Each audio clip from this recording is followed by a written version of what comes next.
Hi guys, welcome back to my channel. My name's Tilly and today I've got a little bit of a different video.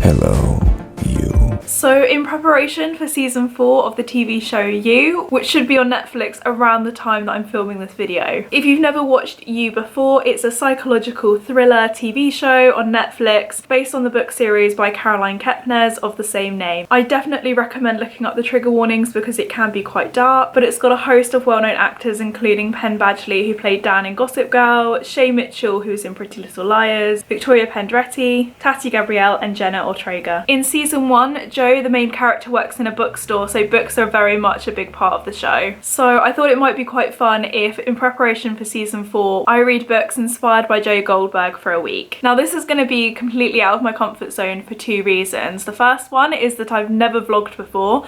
I'm not entirely sure whether this will be a vlog style video. We'll just have to see how this video turns out. Secondly, a lot of the books that Joe reads tend to be classic. I'm not a classics reader, I'm mainly a fantasy contemporary kind of girl. So this is going to be very interesting and probably quite the challenge. So let's talk through this week's TBR. So firstly, we have Frankenstein. In season 1, Joe befriends a young boy called Paco, who mentions he hates the werewolf novel that all the girls are talking about, and Joe gives him his copy of Frankenstein. I'm going to be listening to this one on audiobook through Audible, and the narration is by Dan Stevens, who was in the live action Beauty and the Beast film. Now, technically Frankenstein is a reread. I should have read it for my college English literature. I don't know if any of you guys studied English and found this as well, but if I'm forced to read a book because of a degree or a school assignment, then I don't want to do it, but when it's in my own time, I just love reading. I think this is the oldest one on this list, as the original text dates back to 1818, but the audiobook with Dan Stevens was released in 2013. Like I said, I'm not a classics reader, so it's going to be very interesting to see if I can get my head around the writing style, but I'm excited to give this one a go. So everyone probably roughly knows the story of Frankenstein. It's the story of a scientist whose monster comes to life, and apart from that I don't know too much more, but as I said, I'm excited to see what more it entails and what I missed out on in my English literature class. Okay, so the next one on the list is the one that gives me the most Joe Goldberg vibes, and that's The Alienist by Caleb Carr.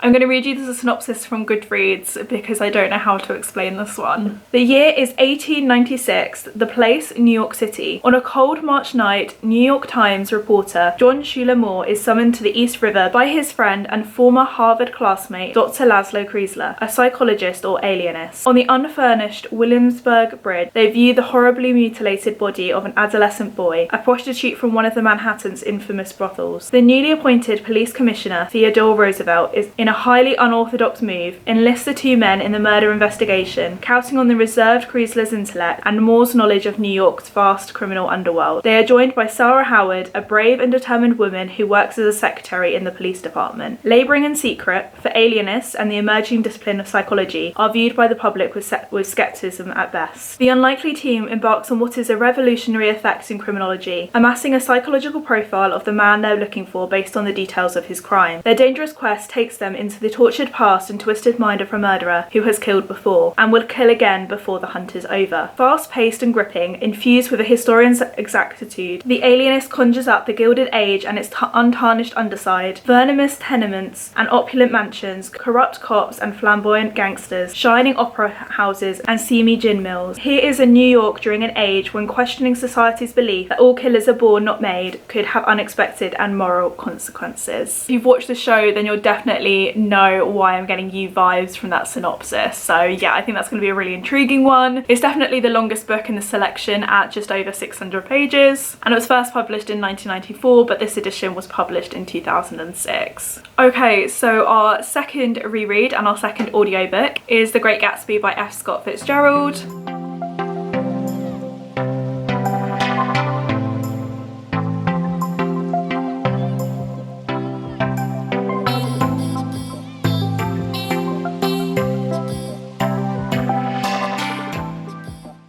This was another book I was due to read at college for English literature. I do remember parts of this book, but to be honest, I am pretty much going into it blind. I have of course watched a film adaptation with Leonardo DiCaprio and very much enjoyed it, so I'm looking forward to reading this. The 1920s is one of my favourite eras, and I'm very excited to get swept up into Gatsby's glitzy parties. And if I didn't say, this book was released in 1925, so definitely an old classic and definitely going to be a challenge. And then that brings us on to our last book, which is also the newest book, although it was released in 1999, so a very long time ago, and it is also the only book that I own physically, and that is, as you can see, The Perks of Being a Wallflower.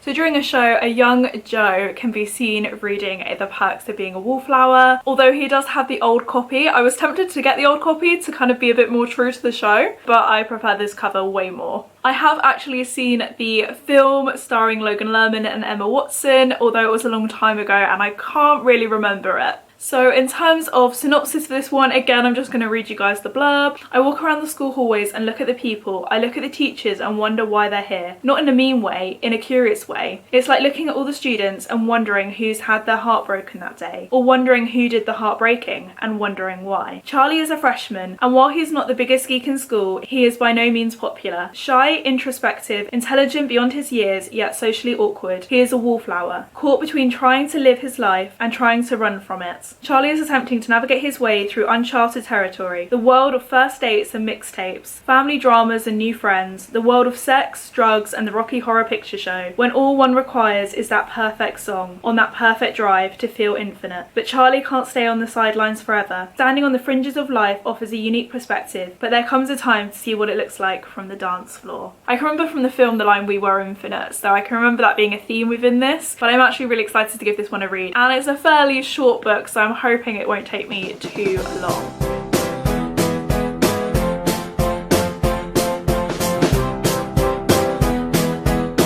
Okay, so it feels very strange to be vlogging. I've got my little vlog tripod that I ordered off Amazon out, which is very exciting. So welcome to the first ever reading vlog. You'll have to bear with me a little bit while I find my feet with vlogging. So I started The Great Gatsby while I was getting ready this morning, so I thought I'd give you my initial thoughts. So it's bringing it back a little bit to what I remember when I studied it at college. So at the moment we haven't quite met Gatsby yet. If you haven't read Gatsby before, the story is told by Nick Carraway, who is Gatsby's neighbour and also the cousin of Daisy Buchanan. So far we've met Nick, Daisy and her husband Tom, and you can tell already that there's something not quite right between Daisy and Tom's marriage. I'm using my Fairy Loot reading journal to capture my thoughts as I listen along. Just so you guys know, Luna has been sat on my lap for the entirety of this clip. Let me show you.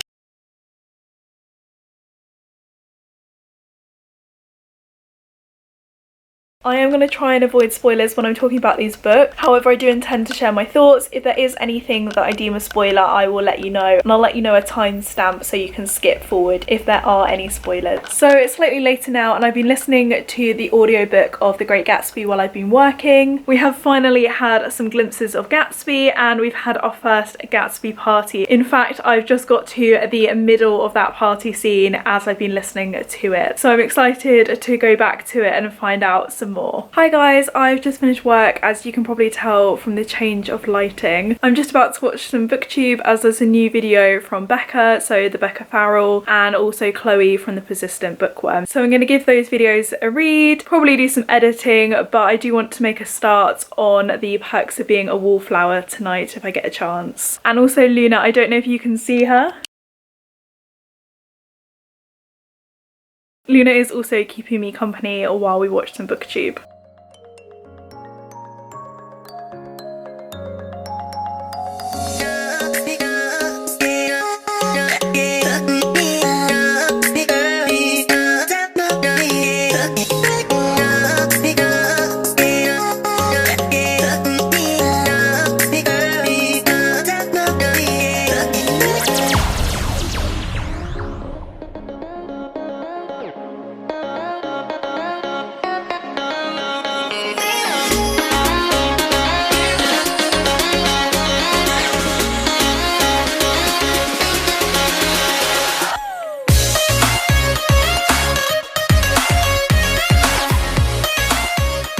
I didn't actually get any reading done last night. I ended up spending my evening editing, we cooked some nice pasta, and then we finished off the evening by watching Supernatural. If you didn't know, Supernatural is one of my favourite TV shows. This is probably the millionth time that I've rewatched that show. So yeah, we spent the evening doing that and I didn't actually get any reading done. I did end up listening to some more of Gatsby this morning while I was getting ready. I'm about halfway through chapter 4, so about halfway through the novel. I feel like I am definitely getting used to the writing style and I am enjoying it so far. It's definitely bringing me back to when I've read it before and when I've watched the film, but it is one of those books where not a lot happens and it is all based around the flowery writing and the characterization. Also, can Gatsby say a sentence without ending it by saying old sport? Hi guys, I thought I'd share with you some book mail that I've just received from Vinted. So I've ordered myself the Fairy Loot edition of Her Majesty's Royal Coven and I can't wait to give this a read. So this is yellow instead of pink and it's got the really cool sprayed edges and that's the back. It's digitally signed by the author and then this is the naked hardcover. If you didn't know what this one was about, through joining Her Majesty's Royal Coven you can become part of an illustrious witching legacy stretching back to our founding sister Anne Boleyn. We serve Gaia through service to the planet, the country, Her Royal Majesty the Queen and the people. We work as a team to support the UK government in the handling of supernormal events and incidences, to uphold the tradition of witchcraft in the United Kingdom and to safeguard our continued legacy. Her Majesty's Royal Coven is a place for women and girls to reach their full potential, develop their gifts and enjoy the protection and sisterhood they can only offer, that only an official coven can provide. Yeah, I'm really excited to give this one a read. I know it's not really related to this vlog, but I thought I'd unbox it for you guys anyway. Hi guys, I'm coming at you with another parcel. Today seems to be a very good post day. Okay, so it looks like we've got a sticker. Oh, how cute. It's like a Sarah J Maas sticker. I love that. And we've also got a couple of bookmarks. So we've got a Rhysand one, Rhysand High Lord. And then what does it say on the back? I love my people and my family. Do not think I wouldn't become a monster to keep them protected. Oh, that's so lovely. And then to the stars who listen and the dreams that are answered. Also a quote from Akatar. And then it's the same on the back. And then we've also got a Feyre bookmark, Feyre Cursebreaker. And then on the back, and so Tamlin unwittingly led the High Lady of the Night Court into the heart of his territory. So yeah, like I said, we've got some bookish bookmarks and a cute little sticker. So I ordered a hoodie, some sweatshirts and a t-shirt from that company, but the seller was really sweet because I messaged her because they all went into the sale the day after I ordered them, so I kind of asked her if I could be cheeky and see whether I could still get them the sales prices, and she was really lovely and said that she'd give me a discounted rate, and she also popped some goodies in the mail. So I didn't order the bookmark or the sticker, that just is something that she popped in the post just to say thank you, which should just be on sweet. She does other bookish marks, not just Akatar and the Sarah J Maas themed, so I'll leave her linked below so you can check her out if you are interested. Again, I know it's not really that relevant to the Joe Goldberg blog, but as it is bookish I thought I'd show you guys anyway. So this is my bookmark pot, which I got in a Fairy Loot, I think, or an Illumicrate, and it just houses all of my bookmarks. I can now put all of my new ones in there, so I've got quite the selection, which is quite nice. And then I've just popped the sticker up here, so it's on my Sarah J Maas shelf. So if I go back you can kind of see my Sarah J Maas shelf, and then I've also got my beautiful Danny L Weston copies as well up here. Very happy with that. I think that's very sweet. So I realised the clip where I showed you the actual parcel, you probably could see my address, but I do have a lovely letter from the seller with the name of the company, so that's the name of the company if you guys wanted to check it out. Hi guys, I've just finished work, as you can probably tell from the change of angle and also the change of lighting. I don't have a reading update for you, but it has been a very good day for book mail. Don't worry, I don't normally receive this amount of book mail. All of my orders just seem to have arrived all at the same time. So firstly, I saw that there were the Mediator books by Meg Cabot, which were on eBay. These were only £1 or £2, so I picked up the set. So we've got 1 to 5 here, and then the 6th book should be arriving fairly shortly. I would quite like to do a reading vlog where I revisit these. So this is the first book in that series, but yeah, these were favourites of my childhood, so I'd like to revisit them. And if you guys are interested in me capturing that in a vlog, please let me know. Hi guys, guess who forgot to update the vlog yesterday? So I did end up starting the Perks of Being a Wallflower, and I'm about 100 pages in, which is just before halfway. And if I'm honest, there isn't a lot going on within this book. I feel like it is mainly sort of a social commentary type of book, but there are a lot of trigger warnings to be mindful of. So I definitely make sure to look up the trigger warnings if you are gonna read this one. But I have come across quite a lot of the iconic quotes, such as "We accept the love we think we deserve," which is a quote I remember from the film, as well as "I feel infinite," and "In that moment I swear we were infinite." I remember that from the film as well. So there is a lot of quotable moments, but yeah, not a lot that is actually happening within the book, especially when I'm almost halfway. I don't really know how this book is going to wrap up or whether more things are going to start happening, but I guess we'll see, and I will update you later. Hi guys, it's actually Sunday now, and I feel like the worst vlogger in the world that I haven't given you guys any updates. So I've now finished The Perks of Being a Wallflower. I'm not too sure whether I did enjoy this one. It's very much sort of social commentary, artsy, that kind of thing, which I don't know is completely up my street. When I ran this through CAWPILE, I did end up giving this a 2.5 star, so probably my least favourite of the year so far, which is kind of disappointing. But it is a fairly short book, so not the end of the world. I'm still listening to Gatsby on audiobook, and I am really enjoying it. We've now had Gatsby and Daisy come together, which is quite interesting, and we're learning more about Gatsby's past, which is really interesting. The plans for today is my boyfriend wants to get some anime hoodies from Primark, so we're going to head down to get those, and knowing us, we will probably take a little detour into Waterstones and have a look at some books in there. I did actually end up popping into Waterstones yesterday as my Heartstopper hard book was slightly damaged, so I wanted to replace it. This hardcover is absolutely gorgeous. I mean, you probably can't see it, you might be able to see it, but it's got beautiful foiling, and on the spine and the back it's just so pretty. As part of that original order, I also ordered Amari and the Great Game, which is the second book in the Amari and the Knight Brothers book. This was still in the Waterstone sale, and they were doing a thing whereas if you had a plus membership you got extra discount for a couple of days, so I thought I'd snap this one up while it was still in hardback. And then while we were in Waterstones yesterday, I picked up Ready Player 2 just because I saw these edges and I couldn't resist. And then I saw they had this copy of Reprieve, which is actually the Waterstone special edition, which has really cool edges, and as you can see it was half price. I do actually own the standard copy of Reprieve, but when I saw this special edition was half price with, as I said, the really cool edges, I couldn't help myself, and so I will probably unhaul my standard edition and keep hold of the special one. And then we also passed the Works, which do discounted books, and so I picked up My Killer Vacation by Tessa Bailey, which was only £5. Now I have a little Tessa Bailey collection. I haven't read any of her books yet, so I might not like her writing style, but I'm excited to get to these, especially as it's February, and so it feels the right time to be reading romances.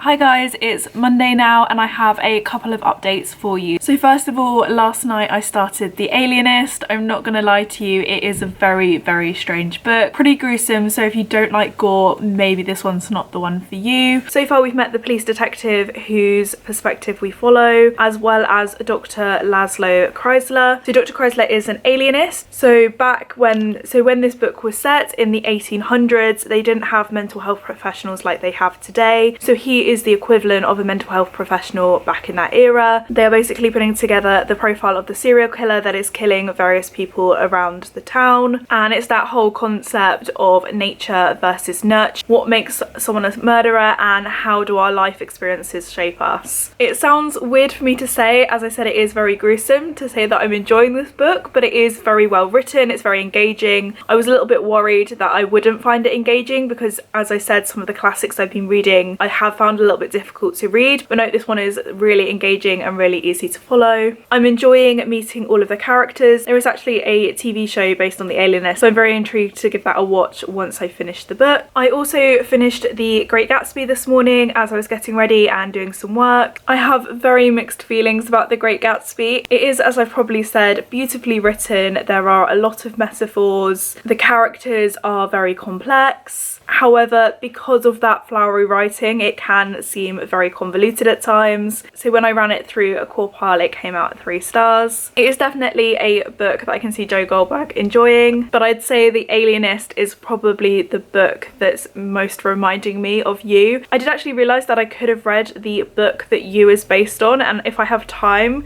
I might do that before the end of this vlog. So stay tuned and I may get around to doing that. Hi guys, so it's now Wednesday and I finished The Alienist last night. I don't know if enjoying it is the right phrase because, as I said, it could be quite gruesome and disturbing in places. However, I did find it really interesting and it turned out being 4 stars. I do think the whole nature versus nurture psychology side of things was really interesting. It was really well written and captivating. I know it is part of a series. I'm in 2 minds as to whether I read the rest of the books in that series. I liked it, but I don't know if I'll continue. But I do definitely want to see the TV show to see how it compares. Talking of TV shows, my copy of You arrived yesterday. So I think I'm going to finish out this vlog by giving this a read and seeing how it compares to the TV show. Hi guys, it's Thursday and I started You last night and I have a lot of thoughts. So I'll start off by saying that it is fairly similar to the TV show. It does look like they did stay quite true to the book and I can still really imagine Penn Badgley, and it's definitely his voice when I'm reading it in terms of Joe's narration. So the story is told from Joe's perspective and is in the first person. There are definitely the motifs of using the word you throughout, like the TV show. So for example, you walk into the bookstore, you smile, you are classic and compact, that kind of thing.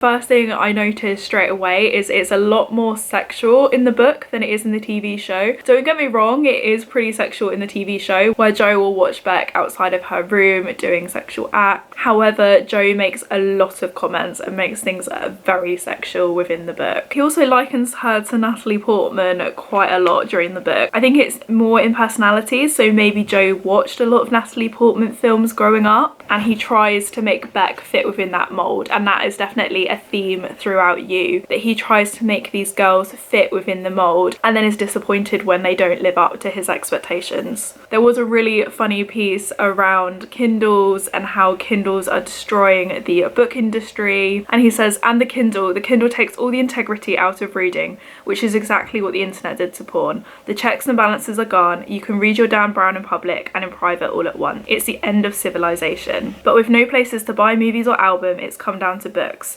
There are no more video stores, as there are no more nerds who work in video stores and quote Tarantino and fight about Dario Argento and hate on people who rent Meg Ryan movies. That act, the interaction between seller and buyer, is the most important two-way street we got. And you don't just eradicate two-way streets like that and not expect a fallout, you know? And then he likens the bookstore to a church, to going back to the book being very overly sexual. There's this bit where he notices Beck's broken phone and she says, I'm a bad mummy, in terms of relating to the phone, and he makes it so overtly sexual. There's also a motif of him being obsessed with her small hands, which I don't remember from the TV show. You can also see Joe's psyche throughout. He says things such as, I fantasize about putting bars on your window, protecting this display case you call a home. I could probably strangle some old man in the middle of the street and nobody would come outside to stop me. There's also that scene where Joe calls the gas company and pretends to be Beck's boyfriend so that he's let into her apartment and he can go through her computer and look at her belongings. There's also this scene with the train tracks, which is in the TV show, where Beck is very drunk and she falls onto the tracks and Joe comes to save her. Joe at this point as well makes the point of saying, if some sicko had followed you down, meaning that he doesn't believe himself to be a sicko or a stalker,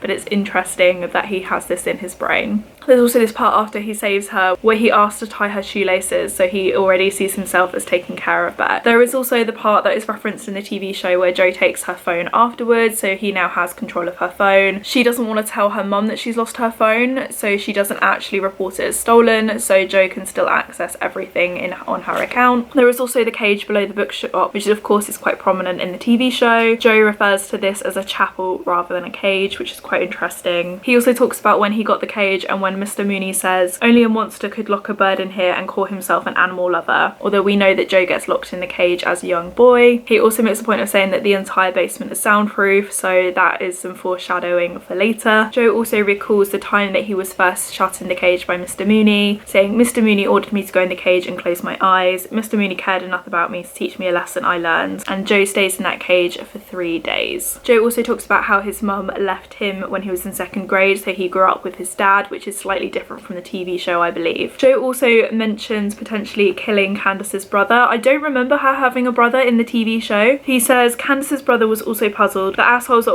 always puzzled when the order of the universe is restored, when they are held accountable for their cowardly, pretentious, loveless ways. So that's also in reference to Benji. So like the TV show Benji, Joe traps Benji in the cage and eventually he kills him by putting peanut oil in his latte, as Benji is allergic to peanuts. There's also a bit in the show where Joe makes Benji try loads of different glasses of club soda and then guess which one is his own brand, and Benji can't tell him. He also gets Benji to read the books that he says he's written to sound pretentious, and then Joe tests him on them. The other thing to note at this point, just for reference, I don't think I said, but I'm about halfway through the book, is probably Peach. So I disliked Peach in the show, but I also really love Shay Mitchell, so I kind of had a soft spot for her. In the book, I absolutely hate Peach, but then we are seeing it from Joe's perspective and he hates Peach. She is pretty much exactly like she is in the TV show, very pretentious, very controlling of Beck, very manipulative. I've just read about the scene, which is also in the TV show, where Joe follows her when she's out running and he attacks her, but she doesn't actually end up dead. But she doesn't know who this attacks her, but then she has a stronger leash on Beck and Joe is quite worried. So that's where I'm up to currently. As I said, it is very like the TV show. I'm hoping to try and finish this one off tonight or maybe tomorrow so I can wrap the vlog up. Hopefully you guys are enjoying it so far. I know it's probably been a little bit higgledy-piggledy as it's my first time vlogging, but please let me know if you are enjoying this style of video because I can film more of these for you if you are interested. But yeah, I will catch up with you guys later.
Hi guys, happy Friday. So last night I finished You and I thought I'd let you know my final thoughts. So I don't know if I said in my previous vlog clip, there is that bit where Beck lies about her dad being dead and then Joe finds out that he's actually alive, and then he thinks that Beck has spotted him while he's out stalking her and he gets really flustered and angry. And there's a bit where he's tailgating this girl in his car and she flips him off and he says, "I would like to ram this car into her Volvo and watch her bleed out," which obviously it shows his psyche. So I also don't think that Candace's brother is dead, because there is a bit which says, "I see Candace's musical fucking brother on TV sometimes and I want to smash the screen." But then it goes on to say, "and tell him that his sister did not drown while body surfing." And then there's a bit later which she talks about Candace. So I think Candace is actually dead in the books, which is different from the TV show where Candace does pop back up. And then it turns out that Beck didn't see Joe, but then she does admit that she did lie about her dad being dead. And Joe says, "You're powerful, you kill people, you're brutal." So again, justifying the fact that he's killing people. However, Beck hasn't actually killed anyone in this book, so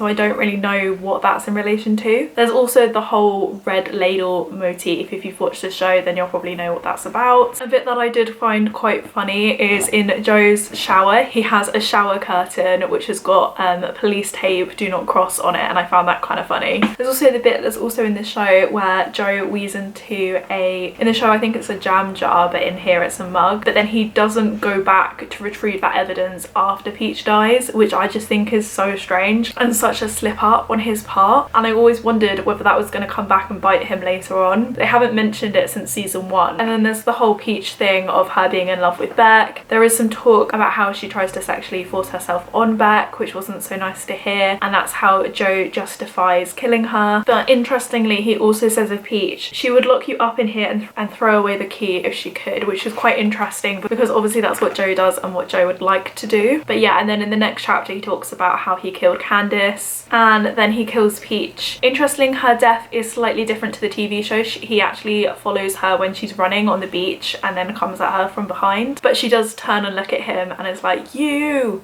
So she does know that Joe is her killer. And then of course there is the whole Dr. Nikki thing which comes into the TV show. Like the TV show, Joe is getting therapy from Dr. Nikki as well as Beck, and he actually finds that this really helps him, and this also leads to his relationship with Karen Mindy. Interestingly though, in the book, Paco is completely not a thing. He's not mentioned at all throughout the book, so he was introduced in the TV show. I quite liked Paco because he gave Joe more character depth and you could kind of see more about his upbringing and how he related to Paco. So yeah, so it's interesting that Paco isn't actually in the book. But yeah, it's quite clear that Joe doesn't love Karen. He's just using her to kind of get over Beck. And there is a point where he's in Dr. Nikki's therapy and Dr. Nikki turns to him and he says, when are you going to tell Karen that you don't love her? Joe and Beck then get back together, and then there's that whole everything ship motif that is sprinkled throughout the TV show as well. But then Beck starts to get really distant and Joe doesn't know why. And then as we get towards the end of the book, so we've not got much left, Beck actually finds Joe's mementos hidden in the wall. So he's got obviously her phone but also her underwear, and she obviously freaks out. And it's really strange in the book because Joe thinks it's just because she's on her period. And it's also really interesting here because you've got the one side of Joe that obviously still loves Beck and is also,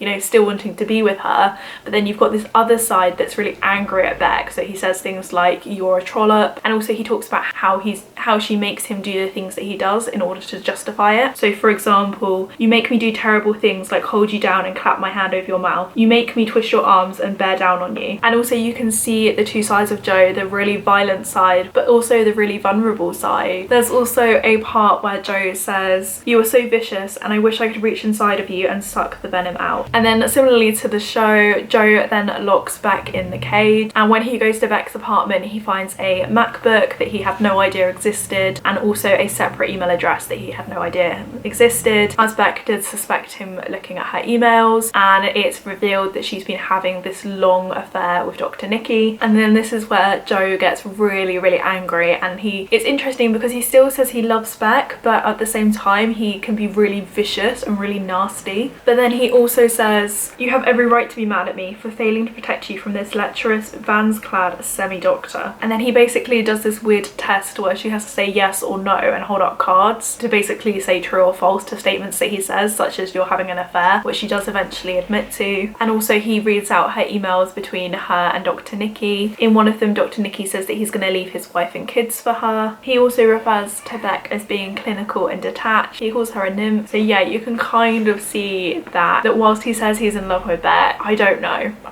Weirdly, they do end up having sex while she's in the cage, but then afterwards she tries to escape and then he grabs her and he thinks he's killed her and he gets really upset, and then it turns out that she's actually faked her own death. And at this time he really detaches himself from her by saying, you used a voice so flat I almost didn't recognise you. In a manner that is entirely devoid of sex, of passion. You say like a friend. You need an exorcism, a rebirth. You have sinned. So there's a lot of religious context. It could also not only be that Joe's seeing Beck in a new light, obviously Beck is seeing him in a new light, so she probably has detached from him and is using different body language. But yeah, so she fakes her own death and then tries to attack him, and then he really changes the way he looks at Beck. He says, you're disgusting, you stalked me to my house. He calls her a bitch. And he says, you were right, Beck, you kill people, you do. And then that's when he kills her. And just to kind of solidify that he's convinced himself that he doesn't love her anymore, he says, you do not want love or life, and we never had a chance, and you are commonplace and raw, gasping and gurgling, solipsistic with your fudgy, inconsiderate fingerprint, ruining my books, my heart, my life. And that's when Beck dies, and then Joe buries her body at Dr. Nicky's, like the TV show. However,